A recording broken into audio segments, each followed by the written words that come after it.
All right, so let's take a look at yesterday's or Wednesday's homework. All right, so these had to do, with everything we've covered from counting principles to the permutations and combinations. The last one was a little bit tricky. I put that there on purpose. Let's see how you did when we go over it. All right, for number one, you need to pick your schedule for college next year. You need a math class, a science class, and a social science.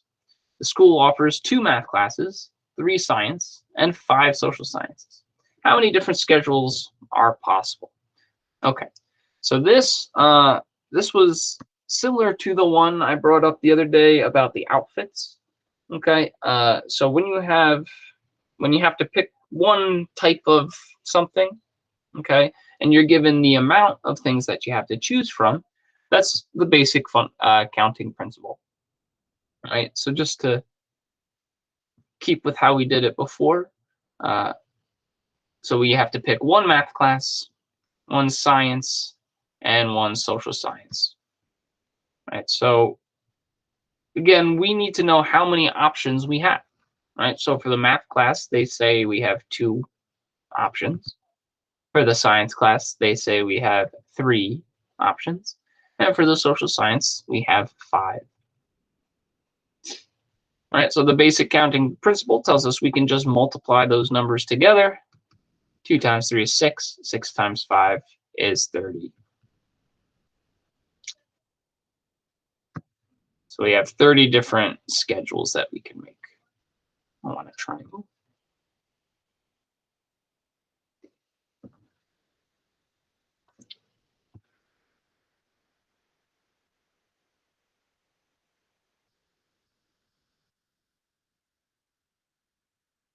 I spelled that wrong. Schedules.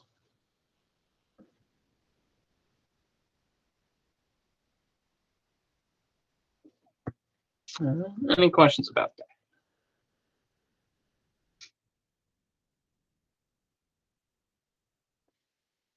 All right. Number 2, how many different ways can 6 people sit on a bus bench? Right. So you're waiting for the bus. You got 6 spots. How many different ways can you arrange those 6 people? Well, again, this is kind of a combination between your basic counting principles and basic permutations. Right. So we have our 6 seats. Right. So for the first seat, all 6 people are available. So you have 6 people there. Right. Then after somebody sits down for the next seat, you only have 5 people left. And that trend continues. Right. So we get 6 factorial as the setup.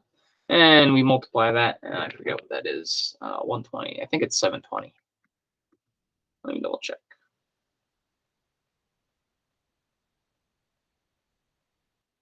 Yeah, 6 factorial is 720.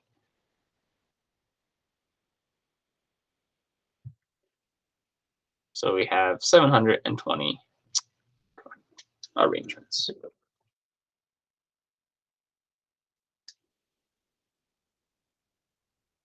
I guess I can. Okay. Any questions about that one?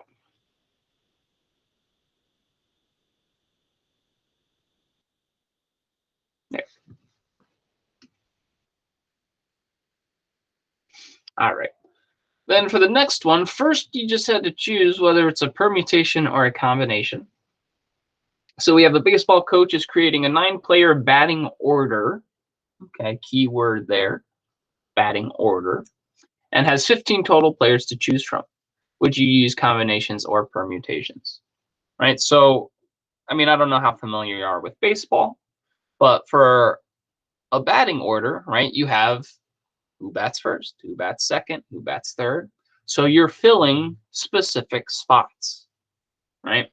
So having that order means that we are going to be doing permutations, right? So that one would be permutations. So that helps you set up for number 4 and actually calculate the different batting orders. right? So for number 4, our setup is going to be, well, how many total choices do we have? We have 15 people to choose from, and I want to fill 9 spots. So we're going to have 15p9. Right, and I'm going to write it out, so we'll have 15 factorial over 15 minus 9 factorial times 9 factorial. Right, that would get 6. So I'd have 15. So actually I'm going to do it like, okay, yeah, I'm going to represent it a little differently.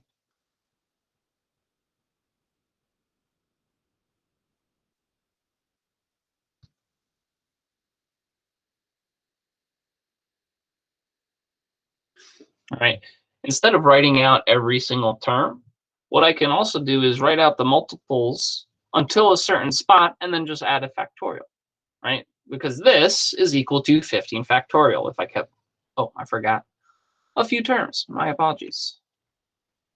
Brain fart. 11, 10, and then 9 factorial. Right? So I did this because it's a lot easier to just cancel out a 9 factorial with a 9 factorial instead of writing out 9, 8, 7, 6, 5, 4, 3, 2, 1. So we have 15 times 14 times 13 times 12 times 11 times 10, all over 720. And that number is going to be really large. Let me see if I have it here. Okay, yeah. So for this,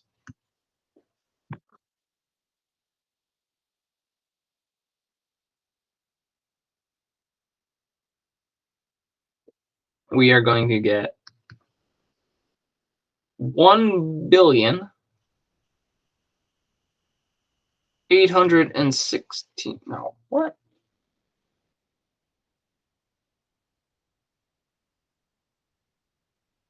Okay, 816,214,400. An extremely large number, right? So that's a little crazy to think about.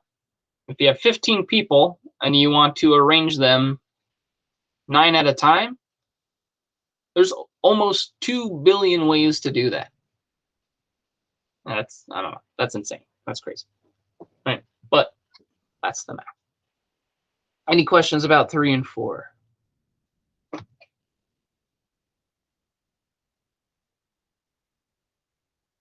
All right, number 5. Again, first you had to choose whether it's a permutation or combination, and if you kind of used, critical thinking, you could have probably figured out that it should be a combination. But reading it through, the Louisiana Lotto game, a player randomly chooses 6 numbers from 1 to 40. Would you use combinations or permutations? So for this one,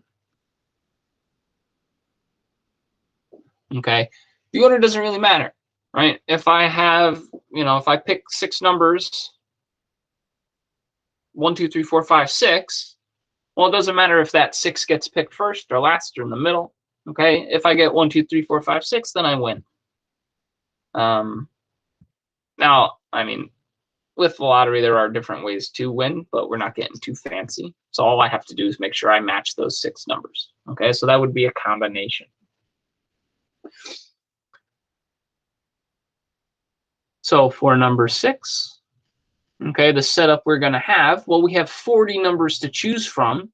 So our n is 40, and it's a combination, and I'm picking 6 of those numbers. All right, so we would have 40 combo 6, 40C6.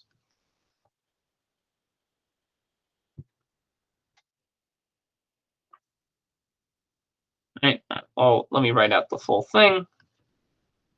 So the setup for that would be 40 factorial over 40 minus 6 factorial.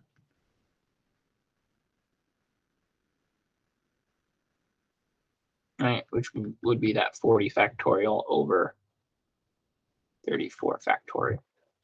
And calculating that, 40 C6. Not as large as last time, but still quite a few combinations.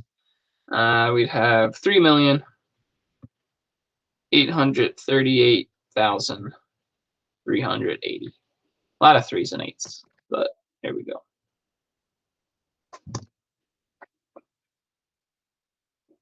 Any questions so far?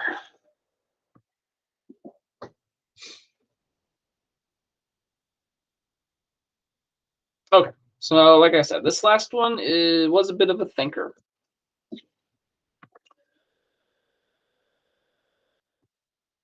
Local college is forming 6-member research committee with 1 administrator, 3 faculty members, and 2 students. Okay, so there's this organization, right? And they need 6 people, but there's specific categories. Okay, one of them is a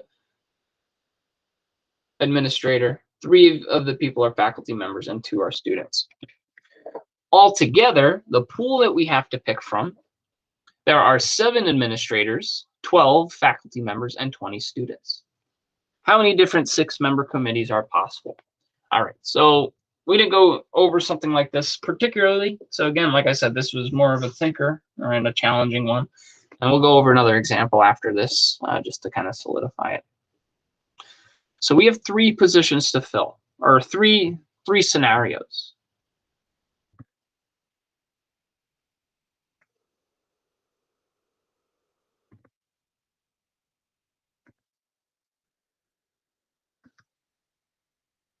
All right, so for admin, well, first of all, too, we have to figure out, are we going to be doing permutations? Are we going to be doing combinations?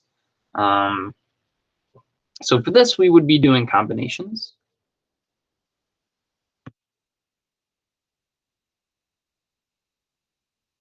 Because even though we're filling positions, we're not filling specific positions. It's not somebody's the president, somebody's the vice president. All right, so the order doesn't matter in how we pick them. Right? If I picked, Frank, Joe, and John, or if I picked John, Joe, and Frank, well, that would be the same group, right? That would be the same group of teachers or students or whatever. So the order doesn't matter. So we would be doing combinations. So for the admin, now we focus just on the information for the administration. Well, they want 1 administration, and there's 7 to pick from. So that would be 7C1. For teachers, there are 12 total to pick from, but we want 3. So that's going to be 12C3. And then for the students, we have 20 total students to pick from, but we only want 2 of them. So that's going to be 20C2. Now you're going to find each one of those separately, and then you're going to multiply those together. All right. And that's kind of, the theme of what we have. All the different choices, right? How do we find out total choices? Well, we multiply everything together. All right. So we're going to multiply those. So calculating each one of those, first we have 7C1. And that's going to be 7. Right? We have 7 admins to pick from. We only have to pick 1. So that's 7. That one's straightforward. Then for the teachers, 12C3.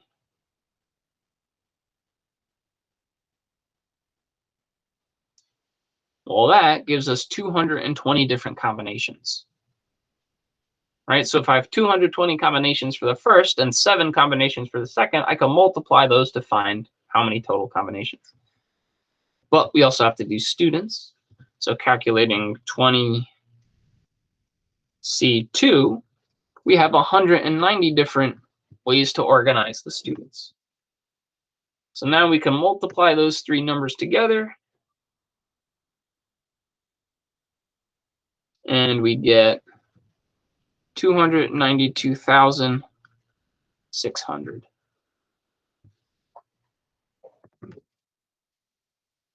So we almost have 300,000 different ways of organizing the people.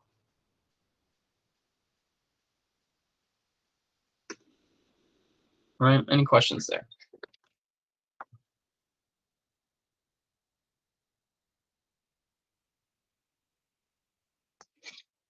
All right, let's go over one more like that, since that was a little sneaky of me, having one of those that we didn't look at. But I wanted to challenge you guys. All right, give me a second. Let me type this out, and then we'll go over a new example.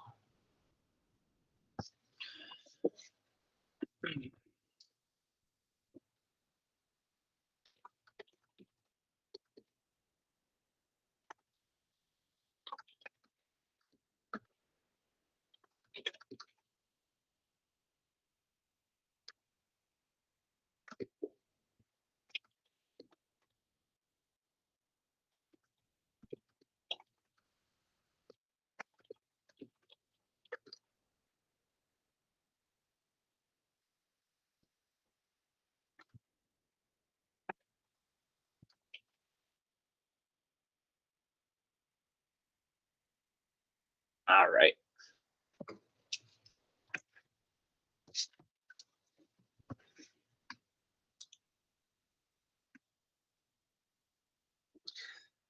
So for this example, we are forming a 12-member swim team from 10 girls and 15 boys.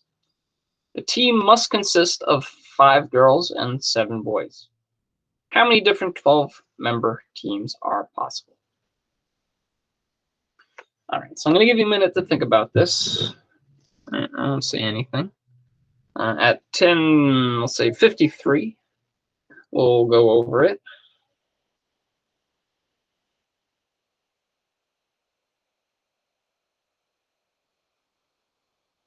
All right, so we have the last one to kind of go off of, right? So have your specific categories, right? Figure out what you're doing for each one of those, and then you're going to multiply those together.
All right, so let's take a look.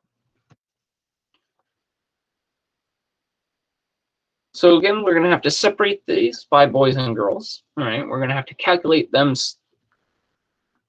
apart from each other, and then we can multiply those choices together. All right, so again, it doesn't really matter how we pick, right? There's not a first place. There's not a president of the swim team. There's not, secretaries. So order does not matter.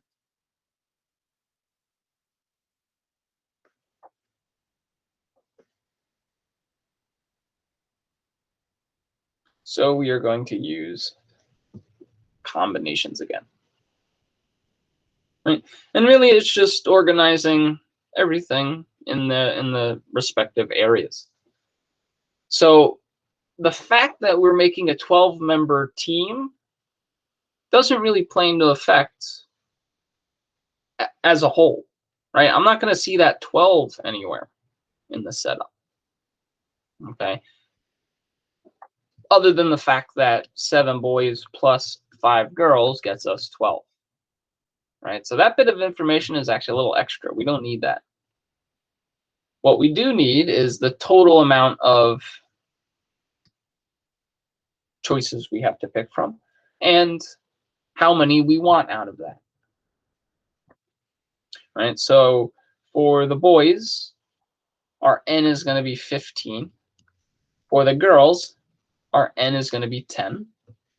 Like I said, we're doing combinations. Now, how many of those 15 boys am I looking to pick? I'm looking to pick 7 of those. For the girls, out of the 10 girls I have to choose from, we must pick 5. So 15C7 and 10C5. Actually, real quick before we calculate, are these on your calculator? No. Okay. So unless you have a graphing calculator or one of these scientific calculators, it might be a little tricky. You might have to write it out. If you do have a graphing calculator or one of these, then both combinations and permutations is a function on the calculator. And maybe I'll go over that quickly on Monday. All right. So I'm just going to plug these in. So we have 15 C7. So for the boys, there are 6,435 different combinations. For the girls, for 10 total girls, and we're picking, oops, wrong one, 5 of them. 10C5 gets us 252 different combinations, and we multiply those together. 6,435, and we get 1,621,620. Oops.